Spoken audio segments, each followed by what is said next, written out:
For several years I've been very interested in Zimbabwe, because Robert Mugabe is pretty much the only African leader trying to totally dislodge white power in Africa. A little history lesson on Zimbabwe. White supremacy came to Zimbabwe starting with the genocidal lunatic Cecil Rhodes. The country was then renamed Rhodesia. As usual, white power attempting to erase a people by trying to rename them, since names link us to a specific time, place, and culture. About the only thing that remains of Cecil Rhodes today is the so-called Rhodes Scholarship. Many presidents and so-called white liberals have gotten it and are proud of it. The Zimbabwean people did to Cecil Rhodes what all Africans do. They fought him until they won. But, as so often happened, after the Europeans lost power, they may have lost the war, but they won the peace. In Uganda, the British installed Idi Amin to be their puppet and protect their interest, which he did, until he eventually became more willful than they were willing to allow. He tossed out the Asians and denounced the whites. They've claimed, with hardly any evidence, that he murdered thousands, hundreds of thousands, possibly millions. Of course, not a single word of this is true, but it's been repeated so often that people have bought into it. In Kenya, the Brits had no problem letting their hand-picked puppet, Daniel Moi, run things for over 20 years, and when the people eventually barred him from running again, he passed the torch, or rather the knife, to yet another white stooge, Mwai Kibaki. I don't think I have to tell you that South Africa's first black president was himself hand-picked by the very whites whom his so-called Truth Commission has arbitrarily decided to exempt from any and all prosecutions. Anyway, Robert Mugabe was a good little white boy for a while, doing as he was told, securing and protecting white interests. He killed anyone who threatened his rule, and the Brits had no problem with it. After all, he didn't touch the land they had stolen, nor was he interfering with their stealing Zimbabwe's minerals. They loved Mugabe back then. Ah, but they're singing a different song now. To hear the good white folks tell the story today, they sound like the police chief in the movie Casablanca, simply shocked to learn that Mugabe had committed ghastly acts of violence against people back when they were giving him praise and adulation. The knighthood. Foreign Secretary, do you believe he should be stripped of his knighthood? Well, I was horrified to find out that Robert Mugabe had a knighthood. You didn't know? No, I didn't know that he was Sir Robert Mugabe. You became Foreign Secretary without knowing that? Just on the knighthood, Douglas heard you were Foreign Secretary when he was given the knighthood, I think. I think not. You were in the government when he was given the knighthood. 94? What were you in 94? I was Foreign Secretary. That was when he was given his knighthood. But not by the. Well, I must plead total amnesia, not by me, and not, I think, by the British government. But I'm. Who else can give him a knighthood except the British government? I simply do not know the answer to that. But what I was going to raise was that he was known when he got that knighthood, whoever gave it to him, the British government, or I can't think of any other government that could give it to him, it was known already by them that he had massacred 20,000 people in Matabeleland with North Korean trained armies in the 80s. Why was he ever given a knighthood? He hosted a Commonwealth conference, and conceivably it might have been in recognition of that. The Queen went there. He was, I don't say in good standing, but he was a member of the Commonwealth alongside a lot of other people. Of course you did. That's right. Robert Mugabe is actually Sir Robert Mugabe, a knight of the British Empire. So, if Mugabe was a loyal wannabe white boy, what changed?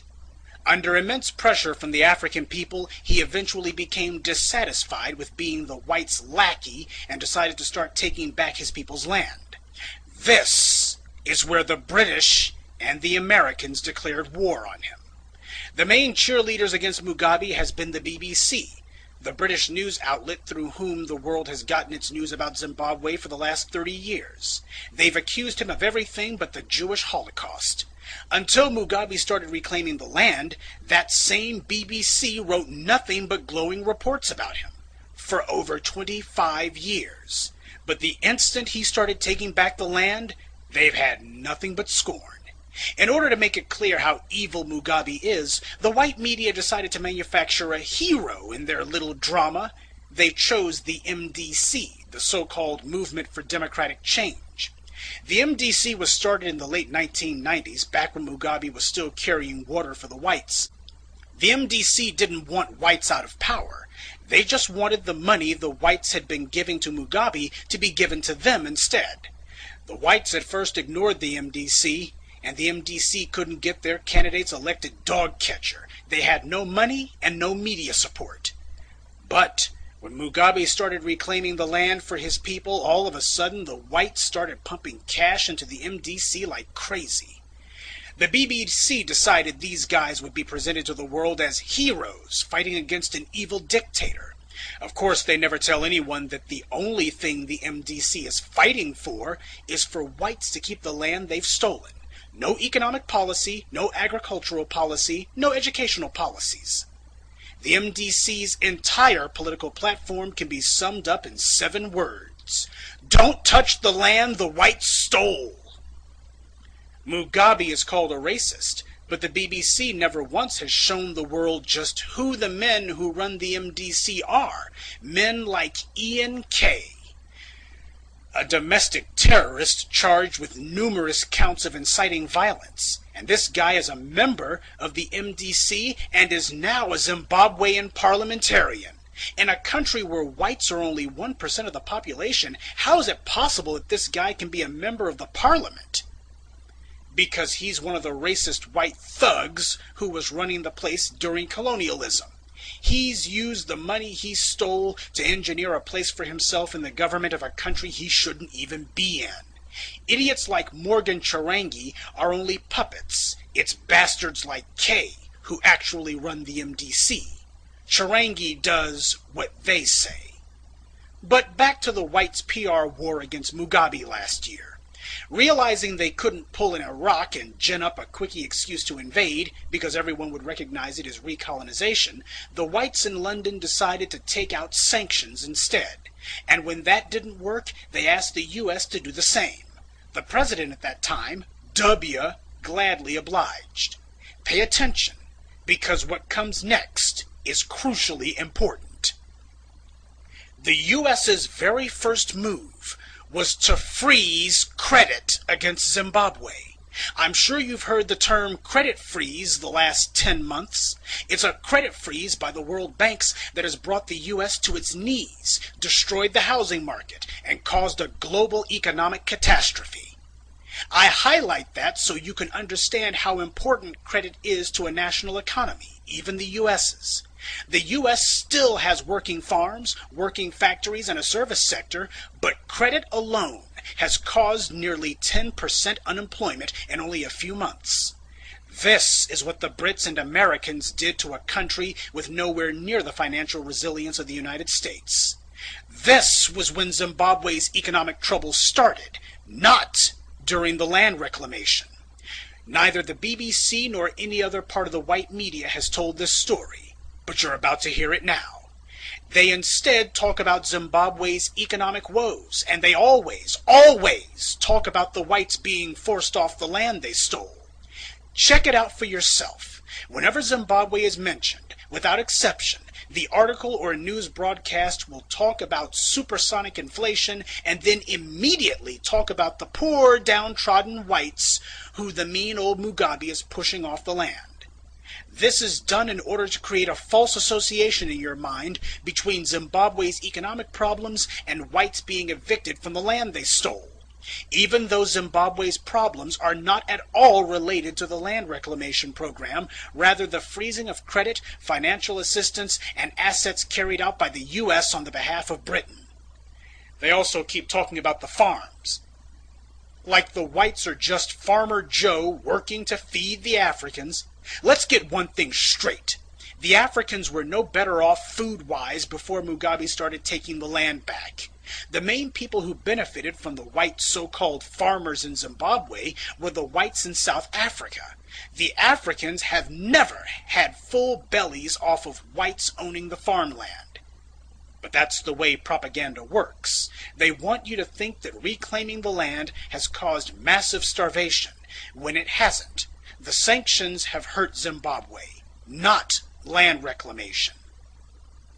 And the BBC is not a neutral observer in all this.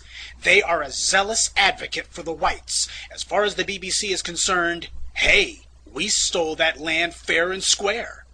Now, how is it that they can get away with these lies? Because we, as black people, do not ask about it. This is why the white media will do interviews with the bootlicks in the MDC, but nobody thinks it strange that not one member of Mugabe's government has been interviewed. In fact, W took out sanctions against Mugabe more strident than anything he ever did against Iran or Iraq. Neither Mugabe nor any member of his government or anyone seeking to advocate on their behalf financially can enter the U.S. Think about that. Ahmadinejad went to Columbia University and gave a lecture, even though he took Americans hostage in the 1970s. Say, isn't he supposed to be on the no-fly list? The U.S. has removed sanctions against Libya and normalized relations with that country, even though Gaddafi was responsible for the deaths of Americans, the destruction of U.S. airplanes, and numerous acts of terror against the U.S., for which he has neither been punished nor so much as apologized. But Robert Mugabe, who has not committed an act of terror against the U.S., not supported anyone who has not even spoken in defense of anyone who has committed terror against the U.S., has sanctions put on him. So why is he on a terror watch list? Why can't he enter the United States? When Mugabe won the last election, the whites realized he was going to finally go ahead and toss them all out. That's why we saw the fake outrage from them last year. They tried to go to the African Union, figuring that because they had created the African Union and had most of its members on strings, that it would be a simple matter to get the poor Africans to denounce Mugabe. And after that, they would get the Africans to authorize the Brits to send in the Marines. Of course, it didn't happen that way.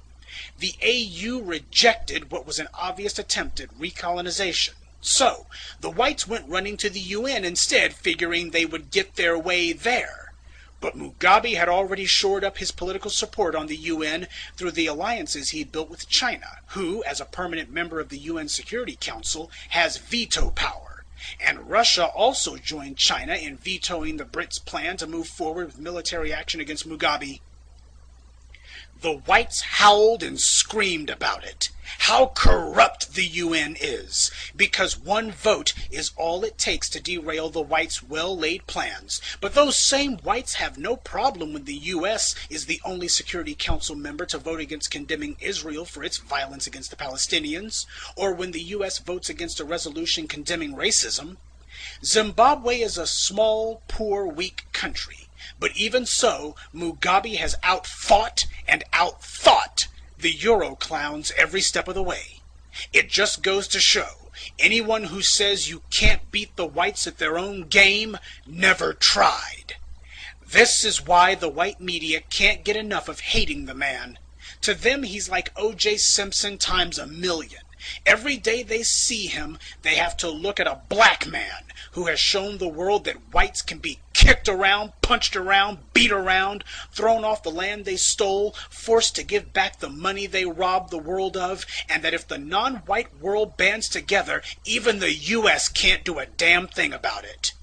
It is the single most dangerous example of defiance toward white power that the modern world has ever seen. But most blacks don't even know that it happened.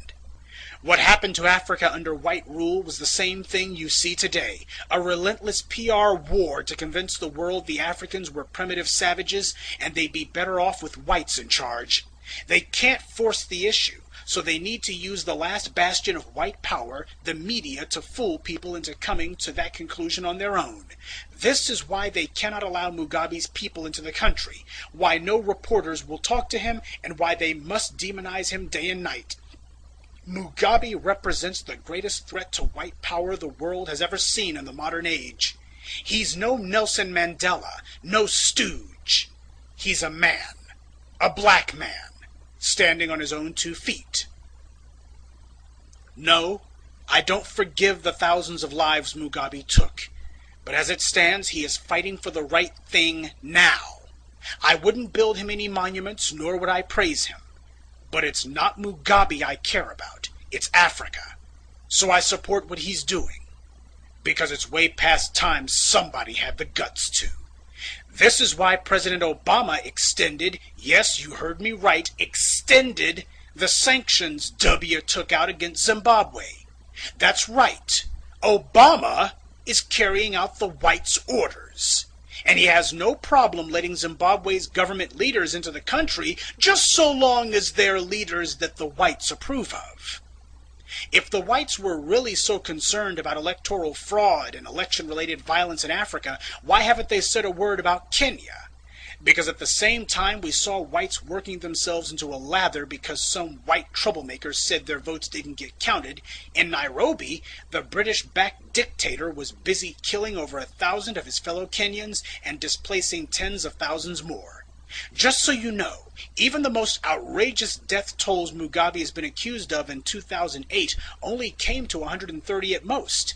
And that's from the opposition party, who I'm sure had no incentive to lie. All the world press talked about the real massacre going on in Kenya, the real barbarity taking place by the British hand-picked stooge in Nairobi. But for some reason the BBC didn't hear a word about it. The British government didn't go to the African Union and demand that their hand-picked puppet Kibaki be denounced, and they sure as hell didn't go to the UN either.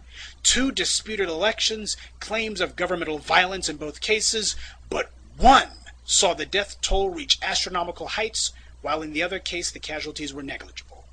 Yet who did the whites choose to go after? See, it's never been about land or human rights. Since when have the Euro clowns ever cared about that anyway? It's always been about supporting and maintaining white power.